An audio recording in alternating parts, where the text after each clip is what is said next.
All right, so let's talk about how real estate commission actually works.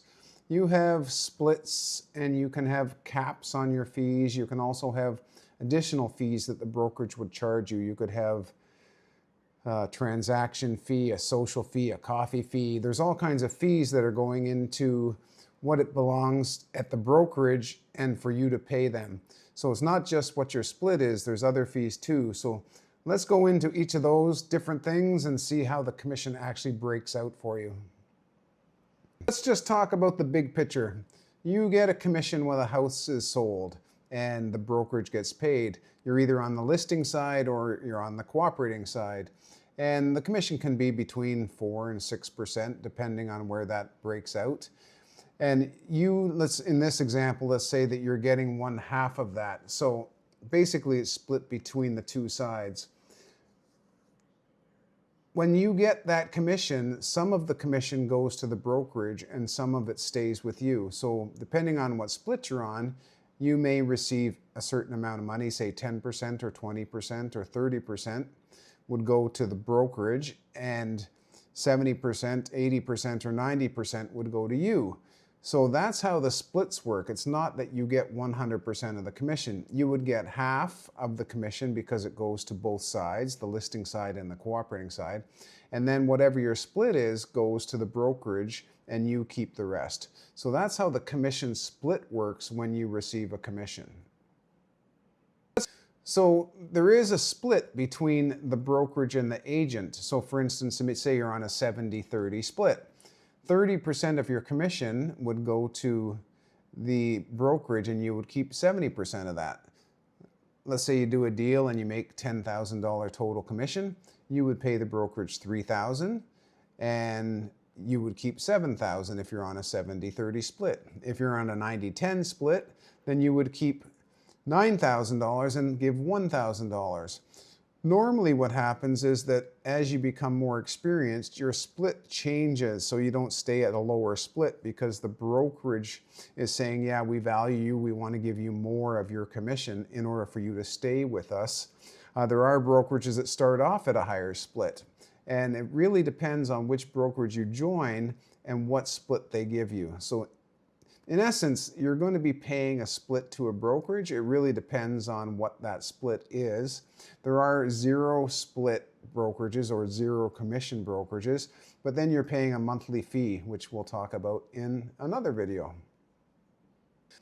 Some brokerages have put in place a cap system, and basically what that means is that you will pay a split up into a certain point, and when you cap or hit that total fee, then you go on 100%, and that's annual. So every year that gets reset. So let's say, for instance, your cap is $10,000 and you do a deal. The deal has got a $10,000 commission and you're on an 80-20 split. Well, you would take $2,000 of that towards your cap. So now your cap is $8,000. Each time you do a transaction, your commission pays that cap down. So let's say you did 5 of those deals, 5 deals times $2,000. All of a sudden you've paid your cap. The next deal you do, you would be on 100%. You would keep 100% of that commission. That's how the cap system works. So this is great if you're doing a lot of deals and you're consistently doing deals, because you can work towards paying off your cap and not necessarily keep paying and paying the brokerage. So cap system's really good for those that intend to meet their cap, depending on what that is. You can look at your volume and say, yeah, that makes sense to me, and go to a brokerage that has a cap system in place.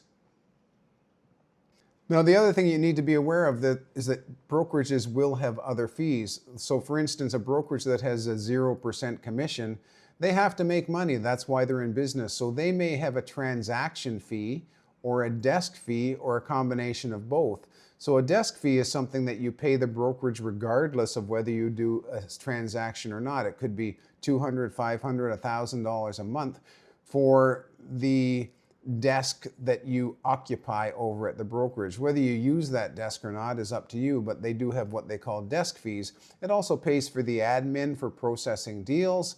It pays for their bricks and mortar location. So that's where the desk fee comes in. The other fee that you may see is a transaction fee. And a transaction fee is usually done at brokerages that don't have a cap. So for instance, you may pay a fee of $250 per transaction plus your split. Some brokerages will charge you a transaction fee after you cap. So for instance, if you cap at $10,000, each additional transaction may cost you a certain amount of money, say $250 per transaction. So you have to work that all into your overall fee structure, because you could say, you know what, I'm going to do 30 deals and I'm going to cap, but then I'm going to have 10 deals that I'm going to pay $250 each time for a transaction. So now you've got a $2,500 bill on top of your cap. The other fees that you'll come into play will be a social fee, where every month they'll take $50, or there might be a tech fee where you pay into that fee $100 a month to pay for the technology that you're using. So when you're meeting with brokerages, you need to understand all of the fees, not just the splits, not just the caps, the transaction fees. Ask them, are there any other fees on a monthly basis that I have to pay for? Is there a national franchise fee that I'm responsible to pay? Is that a percentage of each transaction, or is it a monthly cost? Make sure you understand all of those fees when you're breaking down what your cost will be for that brokerage. So let's have an example here. Let's say you've got a 5% commission on a $500,000 transaction. That would be split two ways, one to the listing side, one to the cooperating side. So that's $12,500 per side, or for a total of $25,000. And let's say you're on a 70-30 split. So 30% of that is going to the brokerage, 70% is to you, which is $8,750. Then you have to figure out what your fees are going to be, as well as your income taxes. So that $8,750, there might be a transaction fee, there might be a social network fee, there might be a networking fee, an internet fee, all these other fees that the brokerages may or may not charge.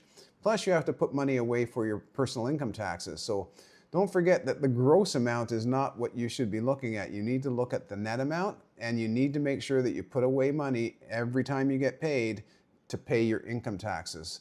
That's why it's important to say, all right, this is my check, but it's not really my check. I need to make sure that I'm putting money away, paying my fees, and not getting into a bit of a hole because I've spent more than I should have.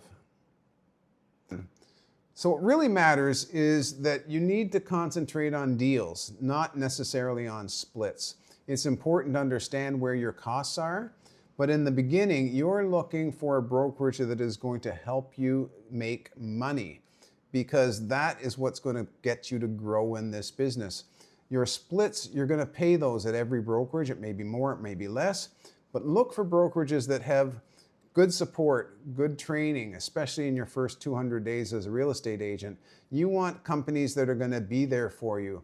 Now, training's important, support is probably even more important. If you are in the middle of a transaction and you need to reach out and talk to somebody, how fast can that happen? Can you text a broker owner, the manager, someone who's involved in the transaction that can help you? Make sure that your first goal is to get deals. Don't forget, you can always change brokerages later on after you've sort of become solidified in the real estate industry. So in the first 200 days, let's get deals done. Pay your brokerage a fair amount of money because they work hard for you and they protect you. And then move on to a system where maybe you pay less fees because you have more knowledge. In the beginning, don't worry about the splits, worry about the training, worry about the support.